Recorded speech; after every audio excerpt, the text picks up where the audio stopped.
me, I think. I'll do this. I think Scoggins to them is like Paul Blart Mall Cop is to a clever thief. He's a threat in the sense that he is something that must be circumvented, but he is not a threat inherently. Wow. We just brought in Paul Blart from the sequel. Does he have a Segway? Well, and it's got paddles on it. Like a jet ski segue. Oh, wow. That'd be interesting. Oh, my gosh. All right, so good. You answered my questions. He arbitrarily turned knobs because he was trying to get away from Russell, because Russell had been bothering him for a while, and then the two sharks teamed up to pull the sub down. Yeah. If you are an artist, can you please draw a recreation of this for me? Like a please. Cartoon, yeah. Yeah, just someone draw it for me, and I would be so happy. You'll go on the website. Now, there's a deleted scene in this, and there's a part where Susan McAllister is like, lay off me, Janice. Jim was my best friend. And Janice is still mad. But then Janice in the deleted scene goes, when was his birthday? What was his favorite pizza ingredient? Did you know he went home, his father died, and he wouldn't tell you because it would distract you. But I think you don't care. But I did some things here, and I think I figured out Jim Whitlock's favorite pizza toppings. And this is from the deleted scene on the DVD, John. Oh, I have a hypothesis of his favorite pizza topping, and it has nothing to do with this. Okay. All right, so this is what I'm thinking. I did a lot of really random research, and I'm not pegging him as just being Swedish. There are people, I'm not just lumping him in with this, but I started researching Swedish pizza. And what I learned was Swedish pizza is anything and everything that Swedes find delicious, but put on top of a thin, doughy base.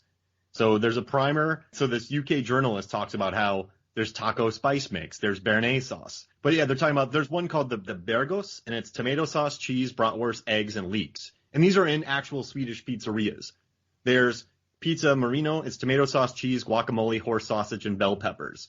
There's tomato sauce, cheese, arugula, prosciutto, sun-dried tomatoes, capers, and honey.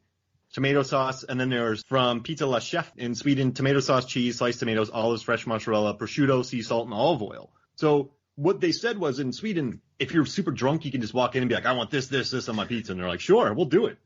That's what I've gotten from these articles. Cheeseburgers and caviar on my pizza. And listen, I lived in Korea for a year, and they put corn on their pizza. If you went to Pizza Hut, pizza was very, very expensive. But on the corner, there's a lot of corn. And so really funky Korean pizza. Just type in Korean pizza with corn. And so that's what I would order because it was a quarter of the price. But I started thinking here, okay, Jim Whitlock, right? I kind of thought to myself, what would he want on pizza? He's very smart. He's a genius. He's Swedish. So I'm thinking meatballs. Because I go to IKEA too much. I go to IKEA too much. A little bit of shrimp. He's also a fan of something called brunkål, which is brown cabbage, and is a Swedish dish that consists of white cabbage that is slowly braised with soy sauce, vinegar, and syrup. So some of that on there. And then probably, since he has whole anchovies, so he can feel like he's just eating a full fish, like taking the power. That's what I think he has on. Taking its power? Yeah. It's a lie. It's there. It's full. And he just like munches a Viking eating his enemy's heart? Yep. So I think his favorite pizza ingredient is meatballs. The hearts of his enemies. Stellan Skarsgård, he did an interview on Shortlist in 2014 where they talked about his favourite food, or like his guilty pleasure food, and he said he likes to put bone marrow in his hamburgers. Whoa. So I don't know if maybe he'd put like bone marrow on a pizza? Yes. Bone marrow too.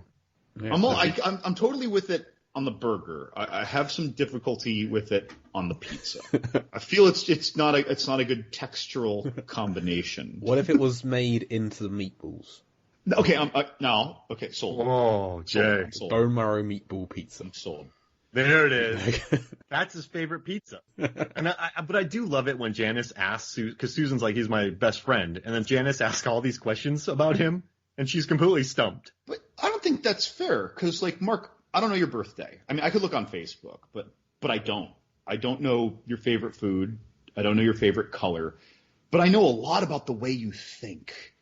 And you know what I mean? And a lot of the Deep things... Blue Sea, Ernest Scared Stupid. Right. You know, like we know a lot about the things that we know a lot about things that bother us. And we know a lot about the things that we like to criticize or analyze or defend. And, you know, we know... And when you think of it, like Susan spends so much time at work with him, And Janice only spends so much time with him otherwise. And Susie is probably communicating with him at a much greater rate, if you will, during a workday, whereas I think you have more quiet time after hours. I wouldn't be surprised if your coworker knows you super well and you could be best friends with them and know so much about them without necessarily knowing their favorite color or, where they went to high school or these things. Do you think Susan would be interested in any of these things? Not necessarily, but she shares something with Jim that Janice doesn't, and Janice is probably jealous of that. Yeah, they had a secret.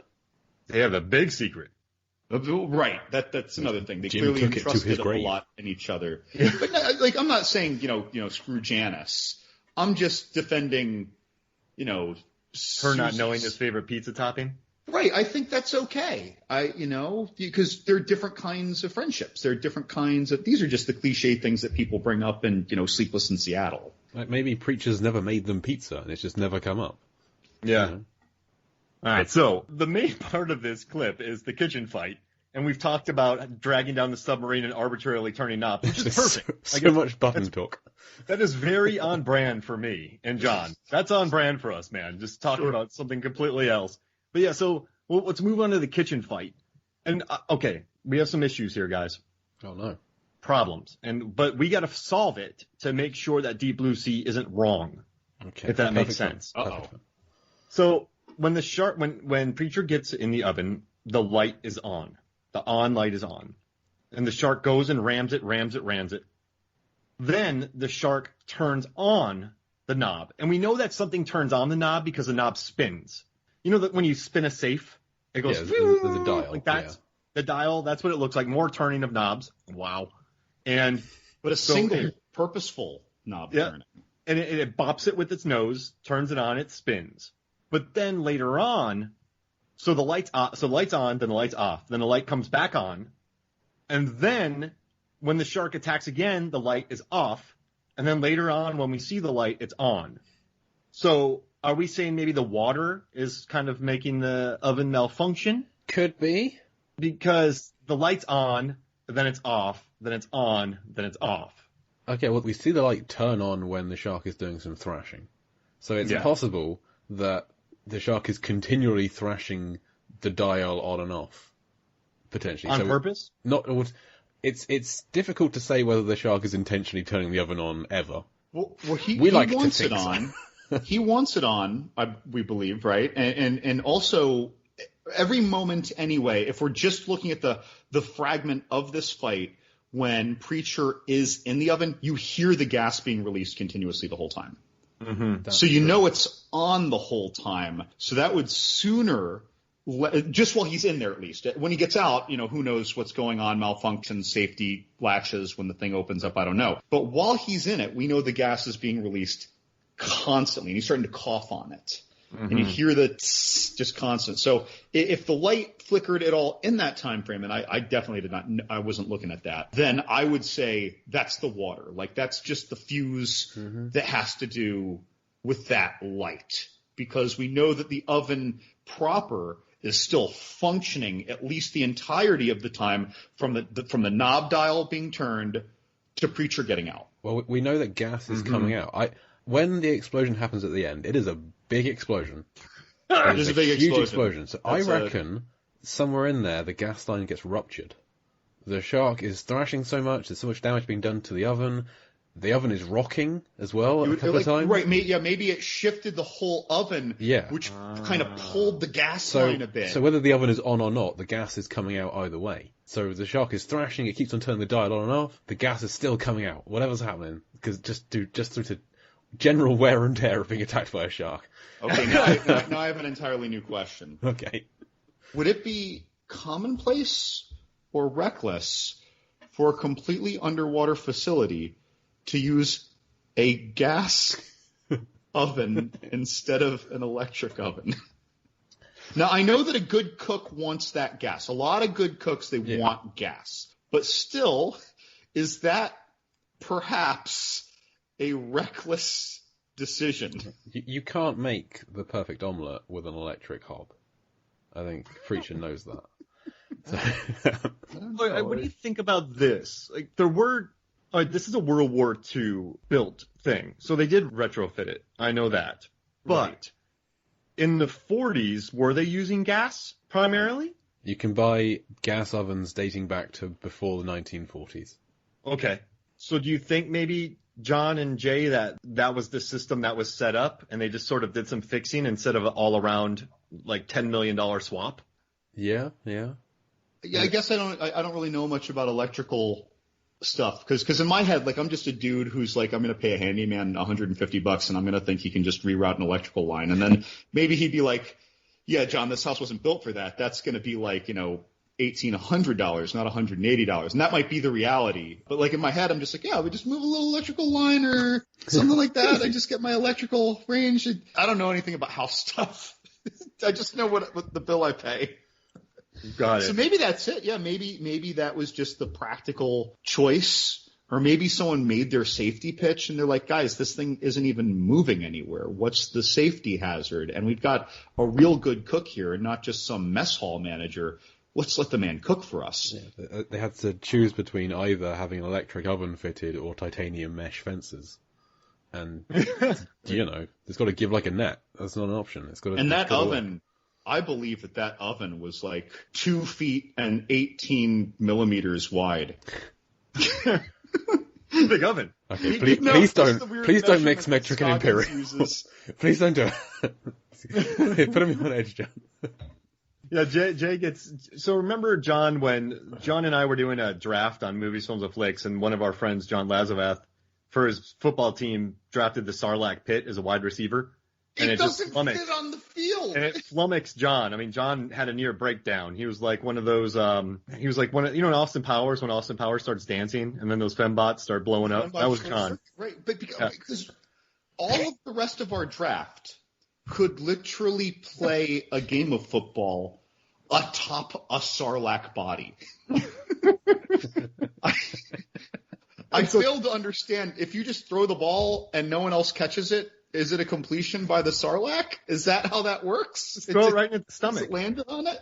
Yeah. Does one of its little tendrils have to touch it? I don't even know the rules. I see it being burrowed into the ground, and then it just throws it into its mouth every down. I think that was like episode 4 out of like 300. I've listened to that show, and I thought it was an inspired pick at the time.